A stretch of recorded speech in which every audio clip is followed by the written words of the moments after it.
Historia, con Javier García Isaac y Pedro Fernández Barbadillo.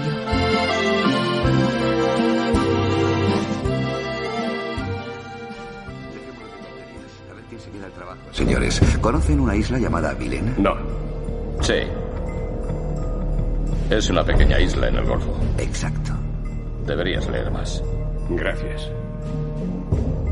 En la isla hay recursos naturales en los que estamos muy interesados. Pero un general llamado Garza ha derrocado a ese gobierno inepto. Correcto. Mi gente está teniendo problemas con ese fanático. Y quieren que desaparezca. Le quiero muerto. Haría falta un pequeño ejército. Solo un idiota aceptaría el trabajo. ¿Cuánto? Lo que yo decía. Además, estoy ocupado. Dele el trabajo a mi amigo. A él le encanta jugar en la selva. ¿A que sí? ¿Sabe? ¿Está bien? Oye, ¿quedamos para cenar? Claro, ¿cuándo? Dentro de 1000 años. Demasiado pronto. ¿Qué coño le pasa? Que quiere ser presidente. Primero tengo que reconocer la isla. Tengo un contacto en la isla. Ya era hora. Todos los demás han rechazado el trabajo, así que nuestra tarifa es de 5 millones. ¿5? La mitad por adelantado y la otra mitad en una cuenta en el extranjero. ¿Algún problema? No. Yo solo tengo problemas con la gente que intenta joderme. Así que si coge ese dinero y no acaba el trabajo, o intenta joderme con alguna estúpida estrategia de las suyas, mi gente y yo mismo iremos a buscarle a usted y a su gente y les convertiremos en comida para perros. ¿Algún problema?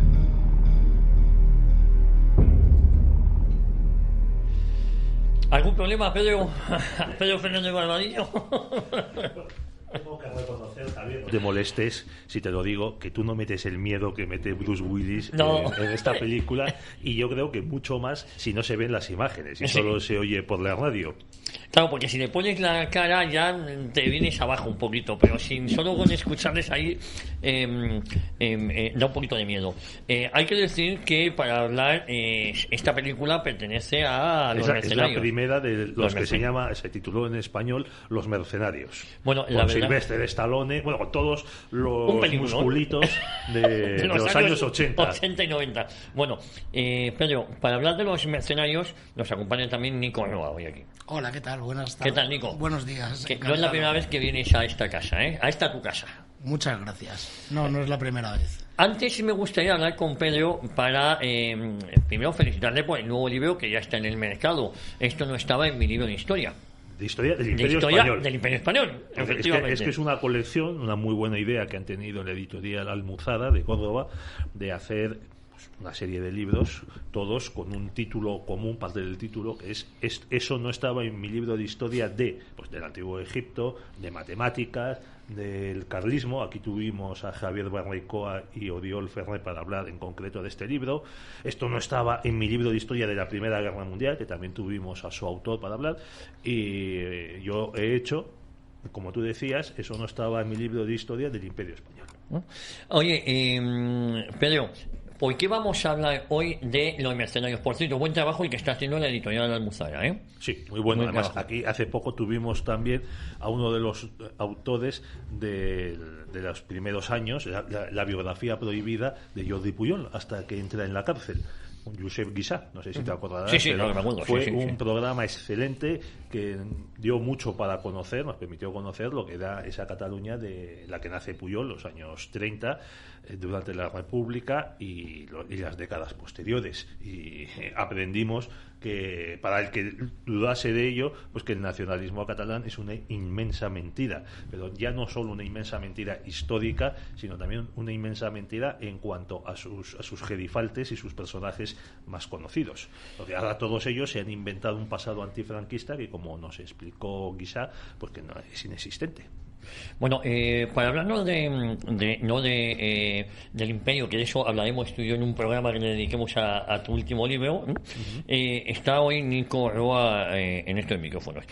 Hace relativamente poco ha fallecido uno de los mercenarios por excelencia, ¿no? Mike Howard. Que ha sido, se han inspirado en su figura en varias películas, ¿no? Películas, como novelas. Pero la guerra de Forsyth, Patos Salvajes.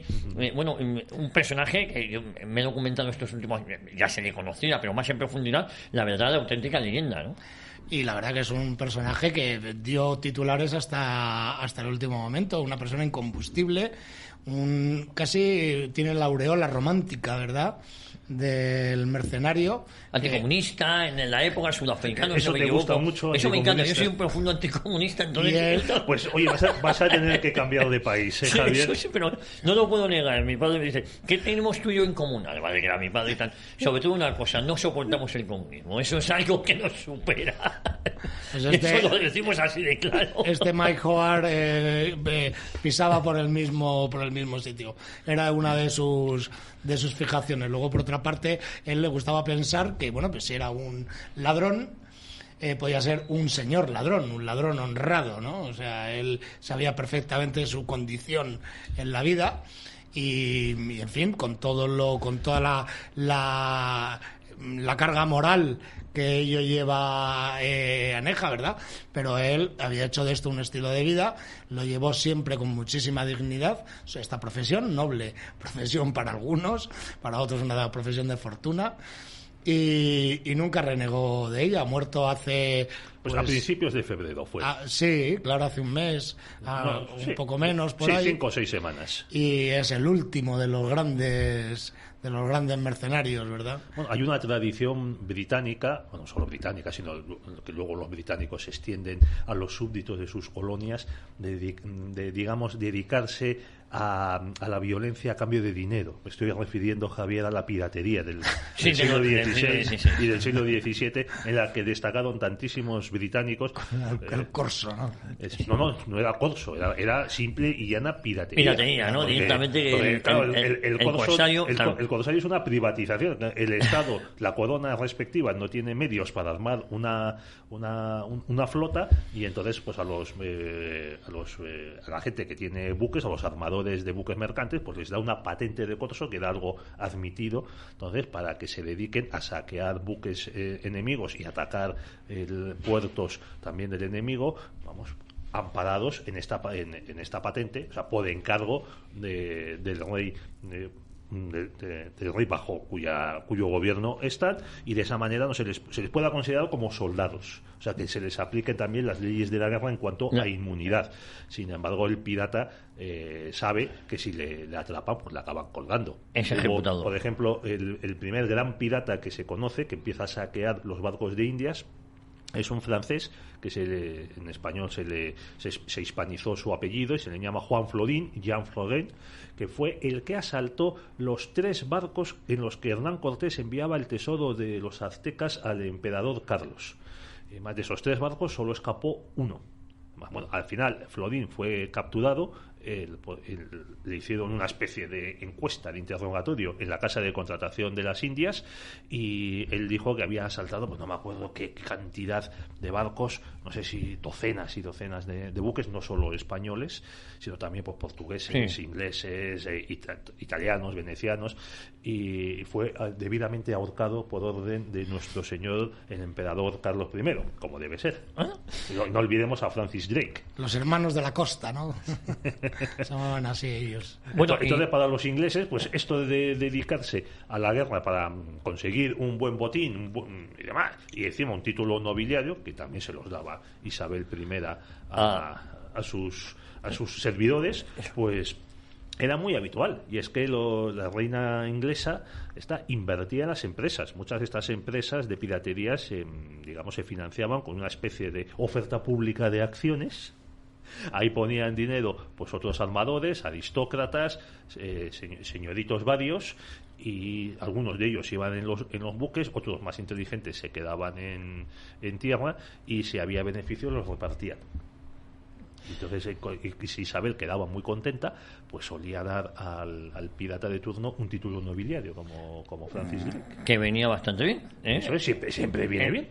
Ya como se decía antes, cuando había buena sociedad, que había un consejo que es que no se podían preguntar dos asuntos en la buena sociedad: la edad de una dama y el pasado de un caballero. Y el pasado de un caballero. Porque vete tú a saber lo que había sido el caballero antes de ser tal caballero. Bueno, podemos hablar de que De la historia de los mercenarios.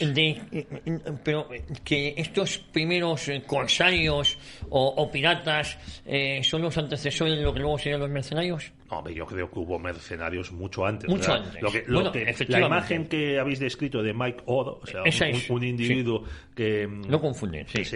que se alquila sus servicios como señor de la guerra a un patrón que le paga, pues han existido siempre, desde que el hombre está sobre la tierra. Pues ya hubo mercenarios griegos en Persia. O sea, lo de 300, pero a la contra. Sí.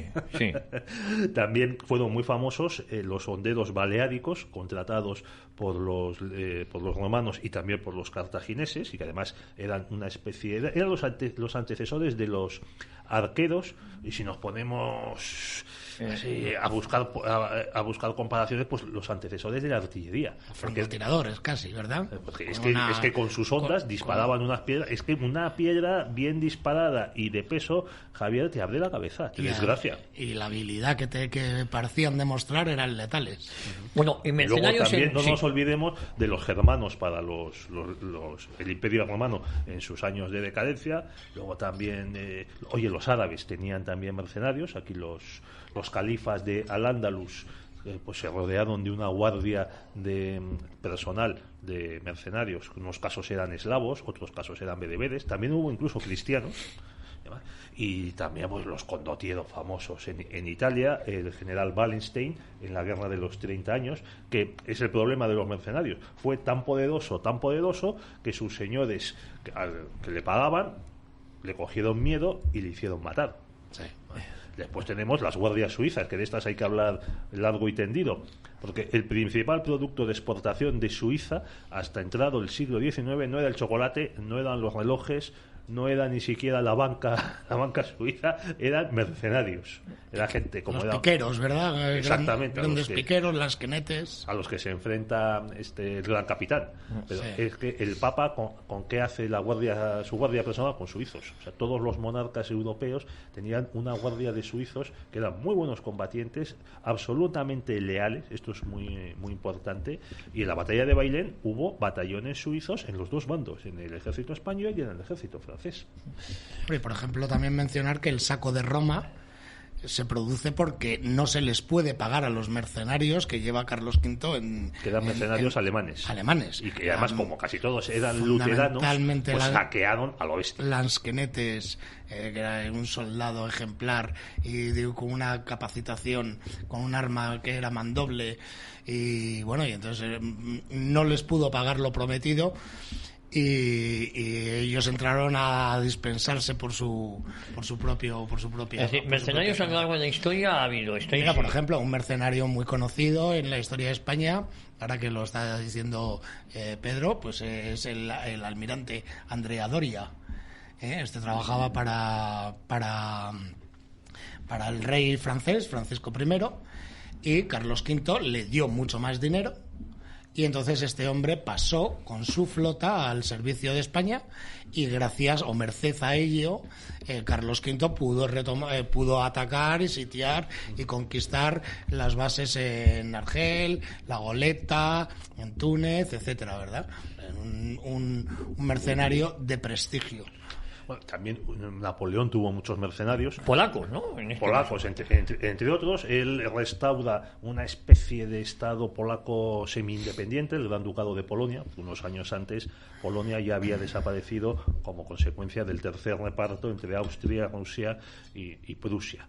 Y Napoleón además tenía un inmenso ejército, va ocupando países, colocando a sus hermanitos al frente de los tronos. Cuando tenemos la polémica esta de Napoleón, bueno, Napoleón era francés o italiano, porque hay una duda sobre la fecha en que nace Napoleón, si Córcega era francesa o seguía siendo de la República de Génova. Bueno, entonces se suele decir en plan bromista lo mismo que de Colón. Colón, italiano, español, italiano, como Napoleón. ¿Por qué? Joder, porque son los que introducen un comportamiento de mafia en las relaciones internacionales. Empiezan a nombrar a sus hermanos para todos los puestos de... Sí, en el caso de Napoleón con Jerónimo, con José, etcétera, ¿verdad? Eso es, los napoleónidas. Y Colón hace lo mismo con sus hermanos y sus hijos en América. Les empieza a nombrar para todos los puestos, y encima es que gobiernan muy mal. Bueno, pues Napoleón también tuvo sus mercenarios, y cuando es vencido, por fin, definitivamente, pues muchos de estos oficiales quedan sin oficio ni beneficio. Algunos son expulsados del ejército, otros pues quedan a media paga. Además, claro, se les pagaba la monarquía borbónica restaurada, pues para que no agitasen, no diesen la lata. Esto es una renta mínima universal. De inserción. Exactamente, una renta de inserción. Entonces, por eso, en Francia se acaba montando la Legión extranjera, en la que hubo carlistas españoles, y además muchos de estos oficiales napoleónicos que habían demostrado que valían, acabaron pues de instructores o de jefes de la guardia de príncipes y reyes, por ejemplo en la India, en otras zonas de Asia, en África. Oye, y Nico, tú que has estado en la Legión Española, ¿podemos considerar que hubo soldados de fortuna en la Legión Española, sobre todo en sus inicios? Indudablemente. Se crea con ese propósito. Lo que pasa que es que la sorpresa mayúscula es que la Legión Española tiene un prácticamente 60% de alistados españoles. En tanto que tú sigues trabajando o luchando por un ejército de tu país, no se puede considerar sensu estricto que eres un mercenario, pero sí el resto. El resto, ese 40%, que en la Legión Francesa era el 100%. O sea, la Legión Francesa no permiten el enrole, el alistamiento de ningún soldado que no sea, que sea aborigen, francés. La oficialidad sí es francesa, pero todo la suboficialidad y las clases y la tropa son extranjeras. En ese sentido, sí serían, se podría considerar de una manera estricta mercenarios. En España, al ser menor el número, pues digamos que es una nota peculiar de la Legión Española, que por otra parte pues da cierta esperanza. En fin, no ha muerto la raza española, ¿verdad? O sea, todavía hay españoles que deciden ir al combate en la guerra de Marruecos, tan impopular y tan desconocida, pero todos los demás, norteamericanos, argentinos, mucho italiano, mucho desmovilizado de la Primera Guerra Mundial, estos vienen por un sueldo, por una aventura, por el azar, lo que cada uno quiera poner en su haber, ¿verdad? Los motivos de por qué uno se va a una guerra, en fin, en su conciencia los tiene. Unos pueden ir por dinero, otros por aventuras, otros por desarraigo, pero sí en el caso de todos estos que vinieron y que algunos llegaron lejos, ¿verdad? De oficiales, etcétera. Hubo oficiales que eran rusos blancos. También, sí, claro, sí. Y del vencidos en Rusia por los bolcheviques y que acaban alistados en la Legión Española. Y del ejército alemán. Vamos a ver, el ejército alemán es la fuente de la que se ha nutrido siempre la Legión Francesa. De los vencidos. Sí, claro. O sea, de hecho, la Legión Francesa en ciertas acciones de la Segunda Guerra Mundial se la retira. Porque está el contingente de alemanes dentro de esa unidad que dicen estos de repente se pueden pasar al ejército alemán.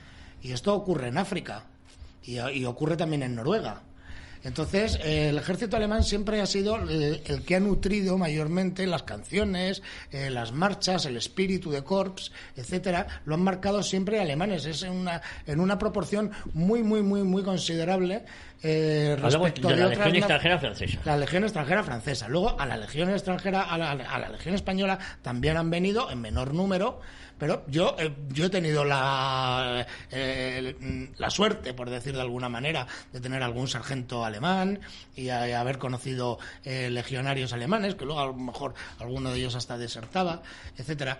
Pero sobre todo en la Legión francesa, los alemanes, ya de la Segunda Guerra Mundial, y además las SS, O sea, tíos de las SS que los llevaban a Indochina, o sea, directamente en Indochina se les ve perfectamente, y luego en África, con sus cruces de hierro y con sus tatuajes, con sus esvásticas, pero aquí estás protegido, tú te has alistado, estás luchando con nosotros, y en el pasado pudimos haber sido enemigos, pero ahora mismo tú estás trabajando para nosotros. Entonces, bueno, pues ellos llevaban muy orgullosamente esto. Por ejemplo, Jean Lartegui, se les permitía llevar las condecoraciones que las lucían. Bueno, es que vamos a ver, un mercenario, un tipo de la Legión francesa, es un hombre que está con una disciplina muy estricta, pero al que se le permite cierto comportamiento peculiar, ¿verdad? O sea, unos desahogos para esa disciplina. Claro, si estás en el contexto de una guerra, como por ejemplo el sitio de Dien Bien Phu,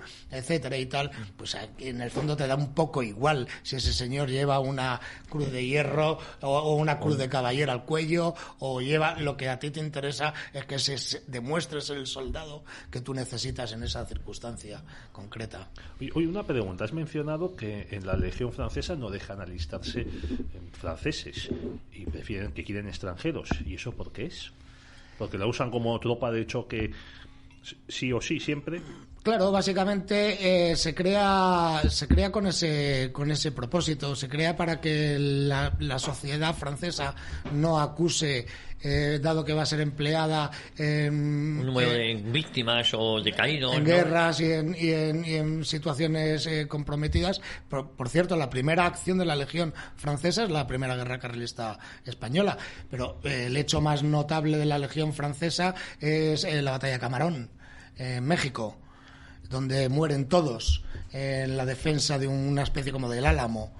Y ello en Camarón, que era cuando estaba el emperador francés Maximiliano. Bueno, no era francés, era austriaco, pero lo puso Luis Napoleón. Buena la matización, es correcta. Allí murieron todos y hay un monumento, y los mexicanos no tienen empacho en que vayan los franceses a hacer allí una exaltación. Que lejos estaría aquello de que los españoles pudiéramos hacer una exaltación en nuestra zona de protectorado, por ejemplo, a las gestas que en algún momento pudimos llevar a cabo. No nos dejarían nunca levantar un monumento y que fuera una representación española que junto con la marroquí se evocara a soldados. En el fondo eran soldados, ¿verdad? Y entre soldados, que es una religión de hombres honrados, como decía nuestro insigne poeta Calderón de la Barca, ¿verdad?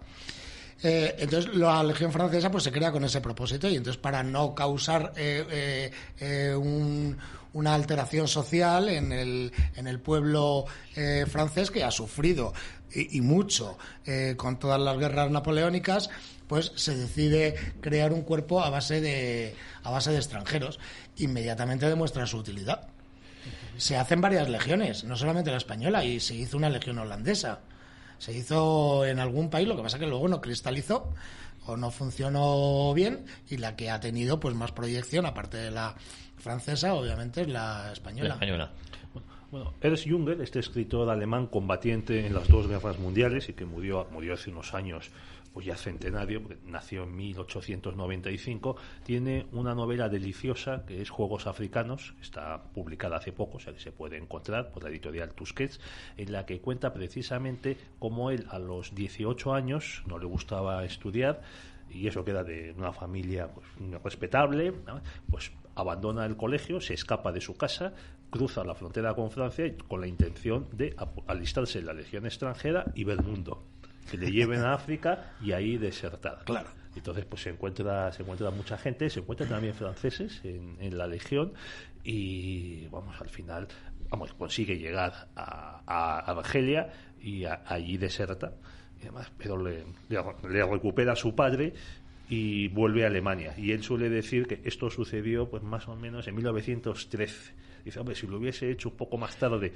o si mi padre me hubiese dejado allí, dijo, así que el chico escarmiente y sepa lo que es sudar. y sufrir, tal, pues vete a saber si me habría tocado combatir contra mis compatriotas en la Primera Guerra Mundial. Claro, ahora mismo la Legión Francesa pues ya no es tan atractiva, romántica, por decirlo de alguna manera, como era antaño, ¿verdad? Que tú te ibas al cuartel de la Legión Francesa en Argelia, al lado de Orán, Sidi Bel Abbes, y luego el regimiento de marcha que te llevaban a cualquiera de las muchas colonias que tenían los franceses.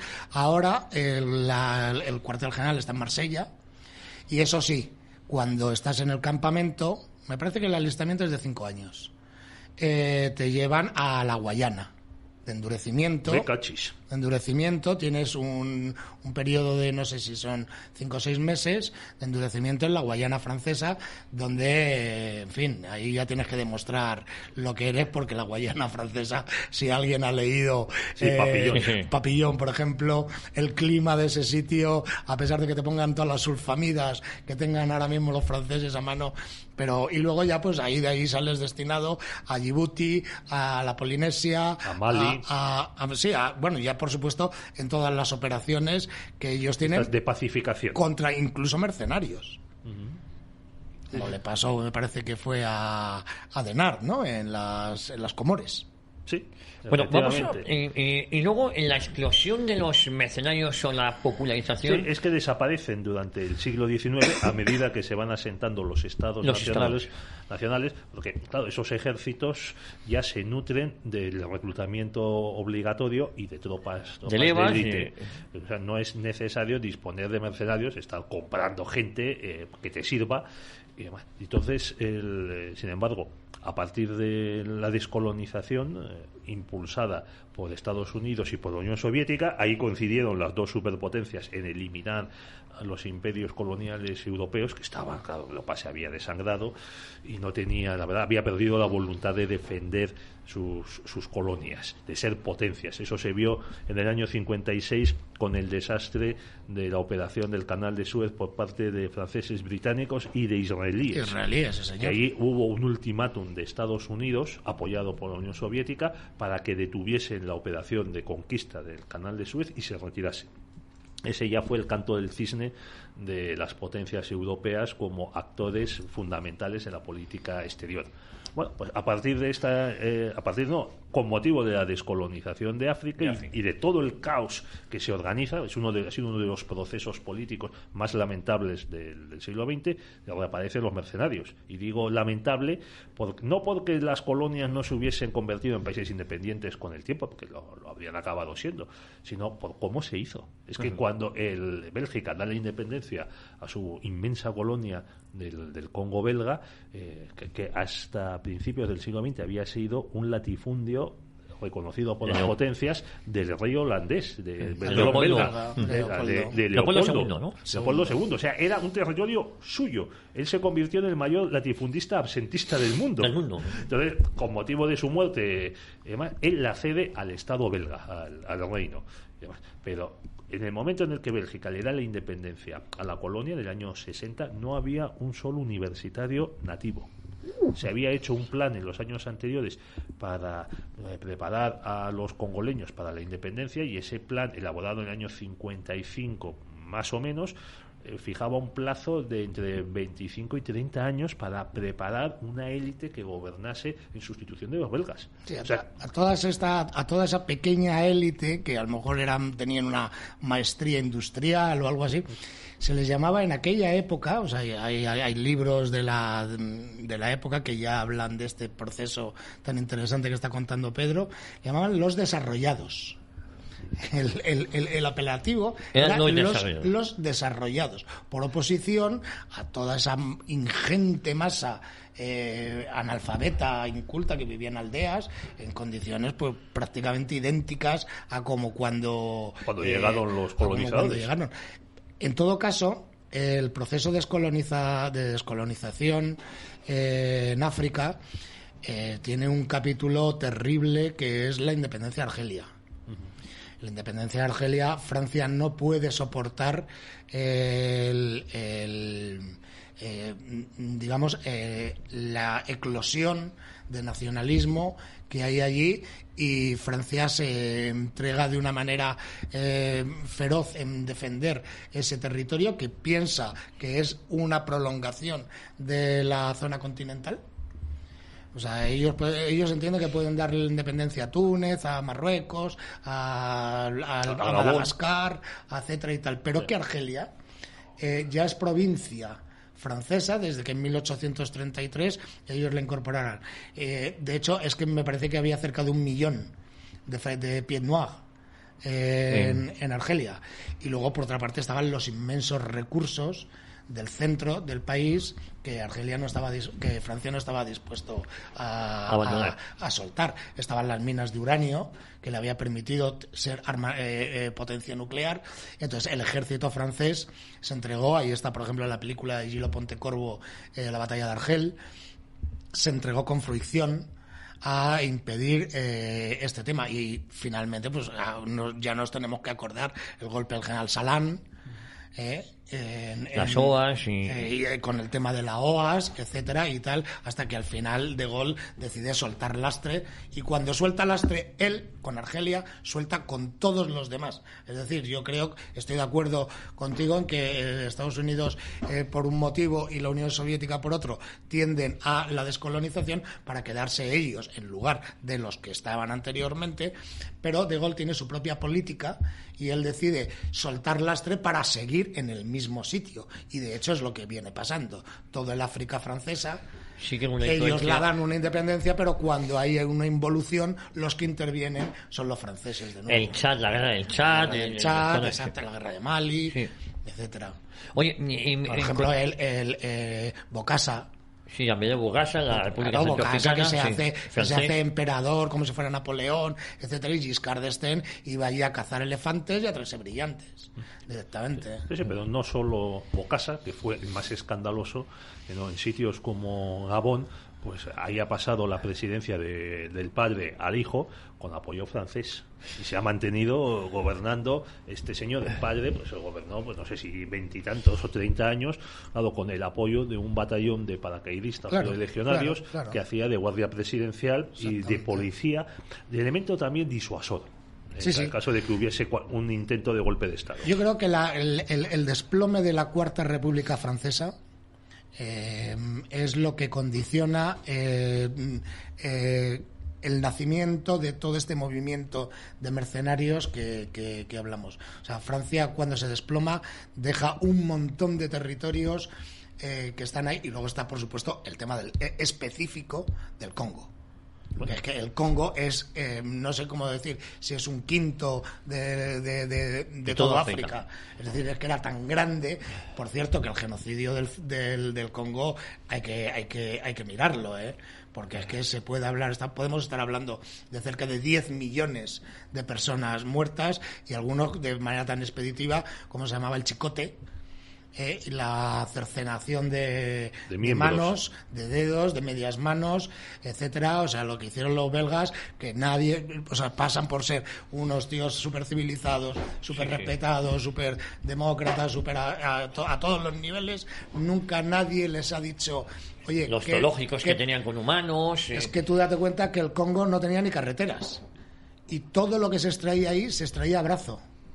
Entonces el trabajo, o sea, la muerte por extenuación, porque iban seguidos de los que tenían las concesiones, con el chicote, que el chicote era un látigo y tal, pero vamos, la manera de latigar pues era atarte con unas grandes ramas al suelo, brazos y manos, tú ya no te podías volver, y la espalda directamente a beneficio de inventario.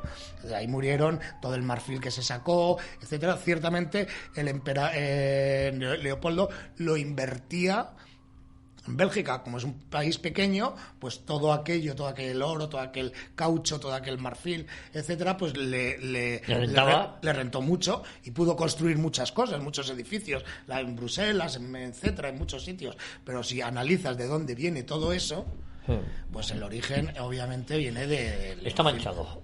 Bueno, entonces estamos en Bélgica, en el Congo belga, independencia en 1960, y unos meses después una región grande, más grande que España y Portugal, o sea, de unos 600.000 kilómetros cuadrados, al sur de este nuevo país que se llama Katanga, se independiza del gobierno central. Hay un primer ministro, Moisés Tshombe, que llama en ayuda militar para vencer a los nuevos gobernantes del país, llama a los mercenarios. Empiezan a aparecer soldados blancos. Y insistamos en que en ese momento, 1961-62, todavía Portugal, que Angola limitaba con el Congo, era una colonia portuguesa, y estaban Rodesia y Sudáfrica controladas también por blancos que no dependían ya de Londres.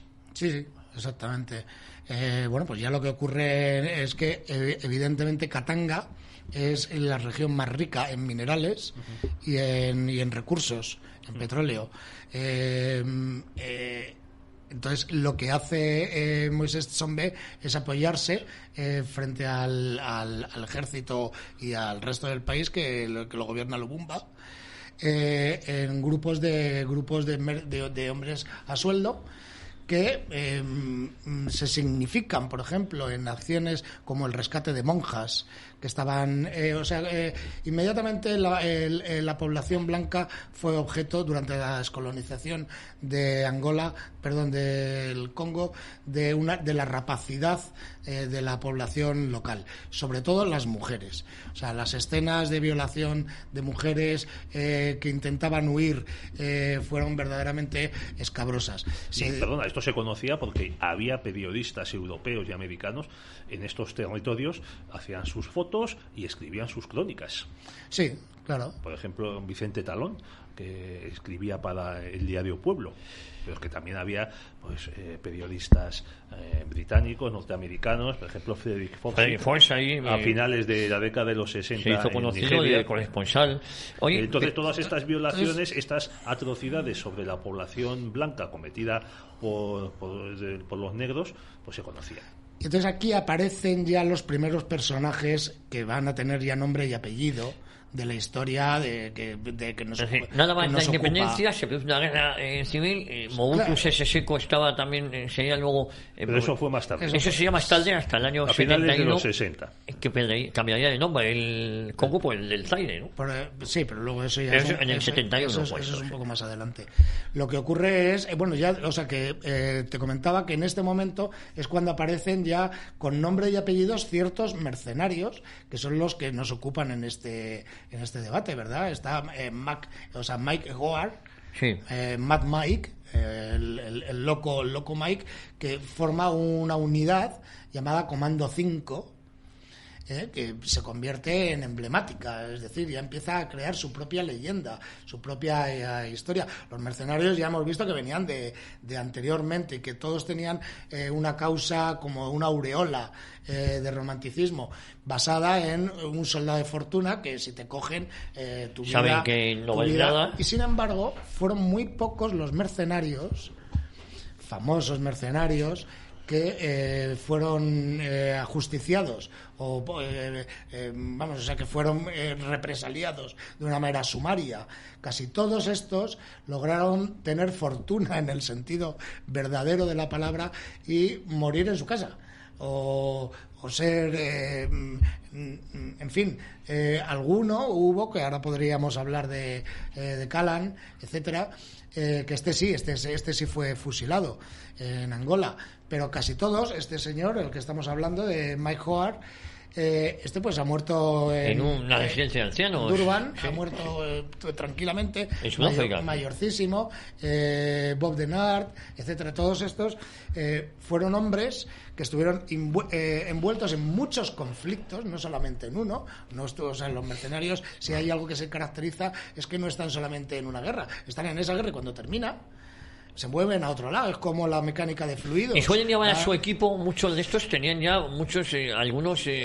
Muchos repetían, otros se retiraban, el comportamiento no era unívoco, pero sí es cierto que eran todos camaradas de armas o habían estado en los mismos batallones, bien de paracaidistas, bien de legión, etcétera, ya fuera la SAS en Inglaterra, y entonces pues cuando había un nuevo conflicto, como te digo, la guerra en África es como una mecánica de fluidos, se va moviendo de un sitio a otro y de repente desaparece aquí pero aparece en Biafra y termina en Biafra y continúa en Angola. Entonces estos pues a veces se ponían anuncios en la prensa, como hizo, por ejemplo, el famoso explorador ártico Shackleton. Se buscan hombres valientes para trabajo muy peligroso. Entonces, los mercenarios a veces, pues un capitán de mercenarios ponía un anuncio en la prensa directamente. Eso pasó, o sea, eso se reclutó así y de repente pues aparecían unos que ya estaban muy mayores, otros que ya se encontraban o que conocían de otras circunstancias, y hubo algún caso chusco de que, por ejemplo, un grupo de mercenarios en un hotel, antes de salir para la misión, no sé si era en Angola o dónde, no les dejaron salir de la borrachera que se habían cogido en el propio. Nos quedan 15 minutos. Bueno, no podemos dejar de hablar de un mercenario español que sí fue fusilado. Carlos Martínez de Velasco. Ciertamente, claro, es correcto mencionar. Además tiene una historia detrás sorprendente, porque no es la imagen del mercenario habitual, sino digamos del caballero, porque era oficial de academia, hijo de un general español, con un hermano sacerdote miembro del Opus Dei, y que decide dejarlo todo y se va a África. Porque además eso suponía perder la nacionalidad española y, por supuesto, pues el rango en el ejército y toda tu vida. Murió además, luego parece ser que el cuerpo de él y de sus compañeros fueron arrojados como cebo a los cocodrilos. A los cocodrilos, claro. Carlos Martínez de Velasco. Oye, una historia curiosísima. Hubo una historia, no sé si era, ¿os acordáis de Joselito, el cantante, que tenía un campo de entrenamiento, lo reclutaba, se lo llevaba a Valencia? Eso hace unos años, como pequeña anécdota, quedó ahí en el limbo. Aquí en España se ha hablado mucho del tema de, por ejemplo, en su momento yo recuerdo de que salía gente o que se estaba preparando gente para ir a Guinea Ecuatorial. Yo la verdad que lo conocí a través de una productora de documentales, y hablaba gente que que eran pilotos privados, es decir, que podían llevar una avioneta, gente que había estado en la brigada paracaidista. Por cierto, que yo estuve en la brigada paracaidista haciendo, antes de ser legionario, en el campamento, y me acuerdo que la película que nos ponían continuamente en el receso después de comer era Comando Gansos Salvajes, que narra las aventuras de Mike Hoare, ¿verdad? Entonces aquí se hablaba de eso. La verdad que España pues no ha sido un país que haya dado muchos más mercenarios. Prácticamente se ha nutrido de ingleses, franceses, holandeses, y por ejemplo pues también mencionar que uno de los grandes conflictos de las guerras de mercenarios fue la guerra de Angola.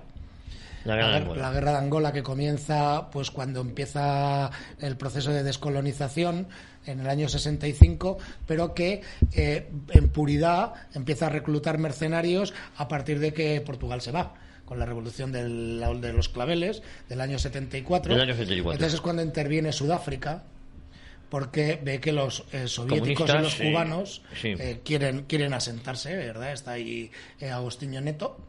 Y entonces, ahí está UNITA, ¿no? Que es una guerrilla financiada directamente por UNITA, Sudáfrica y Rhodesia. Savimbi, Jonás Savimbi, sí. ¿Y cómo se llama este hombre? Dos Santos. No. Dos Santos era el comunista. Holden Robert. Por cierto, la hija de Dos Santos es la más rica de África. La mujer más rica de África. Y no lo ha ganado, digamos, por su esfuerzo. Holden Roberto contrata al grupo de Callan. Y Callan es un sádico.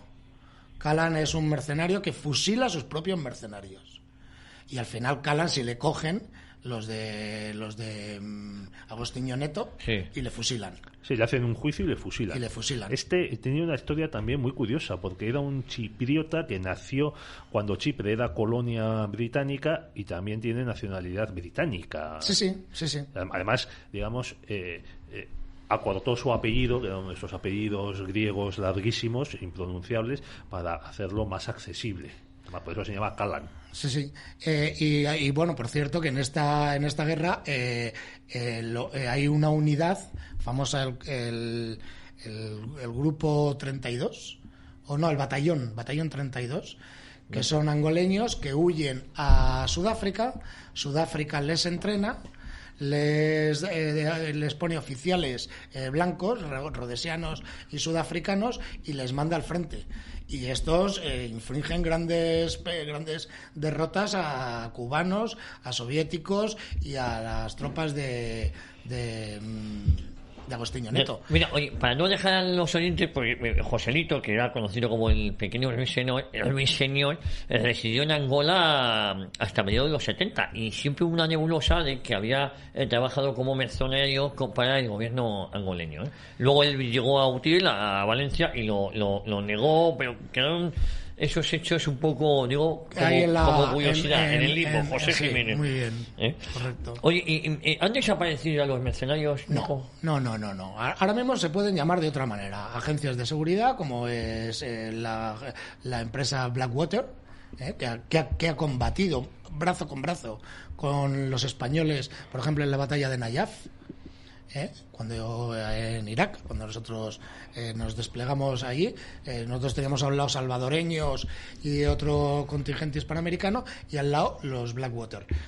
Yo esto te lo digo porque he hablado con el general, ahora general, que en aquel momento era teniente coronel, que estuvo precisamente con la Legión en aquel famoso enfrentamiento, ¿verdad?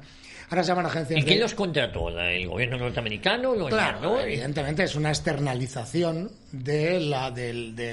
pero vamos, por parte del ejército americano, porque no lo va a contratar el gobierno iraquí, ¿verdad? Pero todavía, por ejemplo, hay mercenarios que van de otra suerte, como tradicionalmente ahora mismo en Yemen. Ahora mismo Arabia Saudí y toda esa OTAN árabe que se ha formado allí para ayudar a Arabia Saudí está contratando mercenarios sudamericanos, mayormente colombianos, que pelean muy bien, salvadoreños. ¿Y de dónde proceden? ¿De las guerrillas o de los grupos paramilitares? No necesariamente. No, yo creo que Arabia Saudí está haciendo una captación pues de una manera subrepticia, pero esta gente sabe cómo encontrar y vamos, es que la guerrilla yemení ha capturado y ha dado muerte a soldados de fortuna que eran de estos orígenes, con lo cual no ha desaparecido la figura del mercenario. Yo creo que no desaparecerá nunca. Sí, otra cosa es que sea menos glamuroso de lo que... Mientras haya guerra y haya dinero, yo creo que eso es consustancial a la condición humana, ¿verdad? Oye, ¿hasta qué punto los mercenarios eran leales a quien les pagaban o a los servicios secretos de sus países? ¿En qué relación? Porque siempre existía esa duda de que sean leales a quien les pagaba o posiblemente, a lo mejor en algunos casos, a esos servicios secretos. Y que se pasaran, si alguien, al mejor postor, ¿verdad? Bueno, pues yo la verdad que sí, vamos, creo que la fidelidad de los mercenarios pues está un poco en el aire. Ahí vemos a Andrea Doria, ¿no? Yo estoy con este que me paga mucho, pero si el otro me paga más, pues me paso. Es probable que se hayan dado esas situaciones en algunas de la guerra. Lo que pasa que, bueno, pues realmente los mercenarios no son grupos muy numerosos. O sea, han funcionado como unidades pequeñas, muy digamos, con mucho conocimiento del material que tenían a disposición, que no lo tenían la fuerza que tenían enfrente. En el caso de las guerras de África, pues lo que solían tener, pues los Simbas hasta tenían incluso lanzas, pero a lo mejor pues una AK-47 era todo lo más que podían tener. Sin embargo, los mercenarios pues iban pertrechados. Por ejemplo, hay un mercenario muy interesante que no hemos hablado de él, que es en la guerra de Biafra, que es un noble sueco que se llamaba Carl Gustaf von Rosen, y que este era piloto.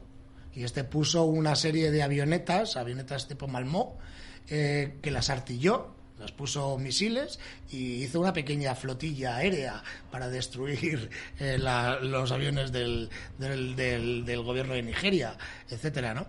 Entonces ahí yo creo que no eran numerosos, no eran contingentes numerosos, pero sí lograban poder desequilibrar en un momento dado por su capacidad de fuego. En cuanto a la fidelidad, pues esa pregunta creo que también está en la condición humana, que puedas ir de un sitio a otro si te pagan más, ¿verdad? Bueno, por lo que has contado, muchos de estos mercenarios, como este sueco, lo que hacían era, digamos, pensar sin las estructuras mentales de los oficiales de academia, que son más rígidas. Improvisaban mucho más, te quiero decir, y con lo que tenían sobre el terreno. Sí, claro. O sea, este hombre, pues la verdad que es una... Él luego murió sirviendo en otra guerra, la guerra de Etiopía, murió en Ogadén. Este hombre era familia política de Göring. Él era sueco y la segunda mujer de Göring era sueca, y por eso no le dejaron luchar en la RAF durante la Segunda Guerra Mundial, porque pensaban que podía tener fidelidad con el ejército alemán. Pero es verdad que estos hombres pues tenían un comportamiento y unos conocimientos específicos del empleo del arma, y su valor estaba acreditado porque eran soldados anteriormente, la mayoría de fuerzas especiales. Bueno, no solo hubo guerras de mercenarios que hemos mencionado, pues eso, Angola, Congo, Biafra, sino también los hubo en Sudán. En Sudán también, claro, y en el Yemen, antes de lo que estamos viviendo ahora, lo hubo también cuando Yemen eran dos países, Yemen del Norte y Yemen del Sur. Sí. El Yemen del Norte hay un golpe de Estado republicano movido por Nasser, el presidente de Egipcio, y en el Yemen del Sur hay un gobierno socialista de izquierdas. Entonces estalla una guerra civil en el Yemen del Norte, porque hay también una invasión por parte del Yemen del Sur, y digamos los monárquicos son pagados o mantenidos por los saudíes, mientras que los republicanos reciben ayuda de Egipto, y una ayuda que no se limitaba al material, sino también a oficiales egipcios. Yo en lo que estoy de acuerdo contigo, y hay muchos más conflictos en África donde han aparecido mercenarios, en África y en las zonas aledañas. Por ejemplo, en la guerra de Omán en 1971 también fueron mucho militar, mucho inglés británico, exactamente, del SAS, exactamente del SAS. En la guerra de Eritrea también participaron. En fin, están más o menos, aparecen en casi todos los conflictos, y realmente pues sí es. Pero este que has mencionado, el caso de Omán, a principios de los años 71, ¿verdad? Porque el Yemen del Sur era un país expansionista, ya que tenía esta ideología socialista, y estas pequeñas unidades del SAS estaban allí desplegadas con conocimiento del gobierno británico. Es lo que se le echaba en cara por parte de la prensa y de la oposición política al primer ministro de entonces, que es que había enviado tropas militares con uniforme militar, que luego se lo quitaban en el campo de batalla, para luchar a las órdenes de un gobierno extranjero. Pues es que en el año 71 es cuando Inglaterra decide situarse en un movimiento estratégico a partir del canal de Suez. Abandona toda la zona de la península arábiga, pero no quiere renunciar a tener presencia allí, y lo externaliza con los mercenarios. Oye, a mí nos hemos detenido poco en la guerra de Argelia, lo de las OAS. Muchos de estos militares luego sí estuvieron de mercenarios en otros grupos, en otros países, algunos militares franceses, me refiero. El tema de la OAS es un tema interesantísimo. Muy interesante. Aquí hemos hecho algún programa. Porque además España tiene mucho que ver en el tema de la OAS. O sea, muchos de la gente de la OAS eran españoles, de origen español. porque había mucho colono español de la zona levantina y de la zona de Almería y de Murcia, viviendo en la zona del Oranesado. Y, por ejemplo, pues el general Salán vino por España le apoyó de alguna manera activamente, haciendo pagar a Francia la tarjeta de visita, devolviendo la tarjeta de visita de pues todo el comportamiento que Francia había sido insolidaria con España en Marruecos y en otras regiones. De hecho, me parece que Salán fue detenido en Lanzarote. Se le veía a él y a Lagallard, que era un tipo paracaidista con barba y tal, se les veía mucho en las discotecas de Madrid en los años 60, sí. 65, una cosa así y tal. Y sí, la verdad que muchos de los OAS, de la gente de la OAS, luego pues estuvo sirviendo en ejércitos de fortuna. Oye, la nacionalidad de los mercenarios, ¿cuáles eran los más evaluados? Mucho belga, francés, y portugués, te iba a comentar, sudafricano también. Portugueses, y es un tema que no se habla mucho de ellos. Ellos estuvieron en muchas guerras durante muchos años. Estuvieron en la guerra, sobre todo de Guinea-Bissau, que fue dolorosísima para ellos, en la guerra de Angola y en la guerra de Mozambique, y salieron gente muy preparada, con mucha fuerza. Ahí estaba el tal Madeira, Little Boy. Portugal dio una buena hornada de mercenarios, pero ciertamente yo creo que sí, que franceses, ingleses, mayormente son los que han nutrido, también holandeses, belgas, ¿verdad? Son los que han dado este cuerpo nutrido este tipo de soldados.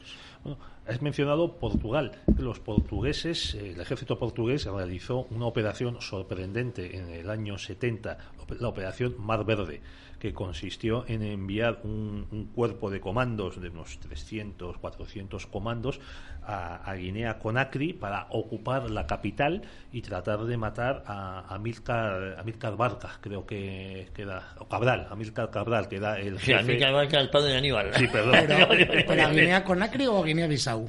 Pues bueno, creo que era Guinea-Conakry, que era país independiente que acogía correcto, claro, a Amílcar Cabral. Era una retaguardia. Que era el jefe del movimiento separatista de Guinea-Bissau, y la Guinea portuguesa y de las islas de Cabo Verde.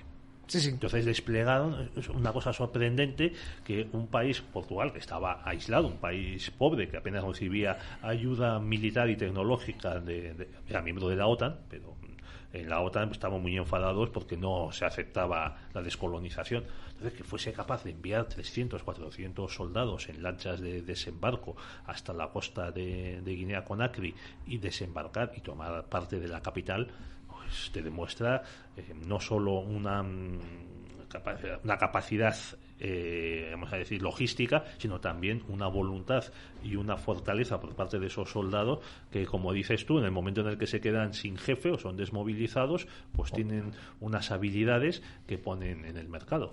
Sí, ciertamente. La verdad que es que Portugal se desangró con sus guerras coloniales. Fueron muy largas, comenzaron allá por el año 65 y hasta la Revolución de los Claveles de 1974, pues es que estuvo en territorios muy extensos, muy extensos, porque Angola es un país vastísimo, Mozambique lo mismo. Y bueno, yo he hablado con algún portugués de este tema, que no es muy conocido, las guerras coloniales portuguesas, y él me dice que, sin embargo, la más dolorosa, la que más vidas causó de soldados portugueses, fue Guinea-Bissau. Guinea-Bissau, sí. Y realmente, pues sí, la verdad que Portugal también sufrió mucho. Y porque era un país pobre, no era un país con recursos. Y bueno, pues la verdad que... Oye, y para ir acabando, si os parece, películas y novelas, por ejemplo, míticas la de Forsyth, ¿no? Los perros de la guerra. Entre otras películas, Patos salvajes. Bueno, hay una película que también es de mercenarios, aunque no transcurre en África y no está ambientada en la segunda mitad del siglo XX, que es Grupo Salvaje.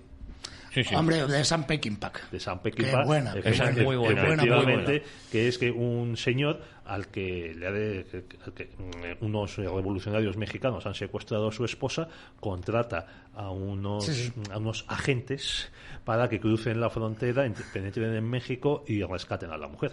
De Sam Peckinpah, que es brutal, tiene unas escenas de violencia extrema. Brutal. Sí, pero bueno, yo la verdad que, por ejemplo, también mencionaría Boyest, Vos sabré, Bo Ideal, que es la trilogía de Christopher Wren sobre tipos, 3 británicos hermanos que se marchan a la Legión Francesa, ¿verdad? Y entonces ahí pues ya se narra en el castillo de Sindornev, en Níger, pues todo el intríngulis, toda la trama de la novela. Toda la trama de lo que es la Legión Francesa. Pero luego está, por ejemplo, que hemos mencionado Jean Lartegui con los mercenarios.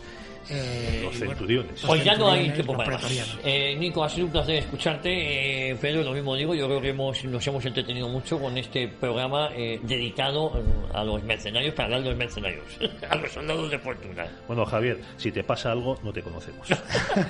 Muchísimas gracias a vosotros por invitarme. Volvemos la próxima semana aquí a la Radio Cita con la Historia.